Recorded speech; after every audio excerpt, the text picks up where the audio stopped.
ఉండు దగ్గిన భూముల్లో సీమ కంపలు మెరుగెరా వయ్యారి బామొచ్చి వరి మల్లె మొలిసింది లొట్ట పీసు చెట్లు గెట్టున వెరిగినవి తరి పొలము దగ్గింది బెరి కలము మిగిలింది సెలకంత మురమయ్యి గొలుకు గొలుకయ్యింది కలమంద జమ్ముళ్ళురా తెలంగాణ కరువుకు గుర్తాయరా గుక్కిచ్చి బోరు దుంకుతుంటే ఒక్కటన్నా మడి సిక్కగా దడవదు వంకాయ తోటేసి నొట్టి పోయిందిరా మిరపనాటు కుంటె వరుపైనాదిరా నాసుపచ్చని బావులా తెలంగాణ నా పరాళ్ళు దేలేరా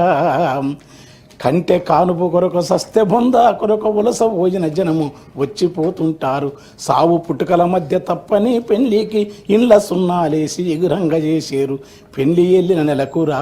ఇండ్లన్నీ పెంట కుప్పాలైతవి దగ్గు దమ్ము టీబీ కక్కుడా బేదులతో 30 ఏండ్లక ఈడ ముసలితనం వస్తుంది నెలకు 3కు పైగా పీనుగలు లేవంగా పల్లె చుట్టూ పాడే కట్టెలు బూడిదాయే ఇల్లు శోకాలతో తెలంగాణ తెల్లారిపోతుందిరా.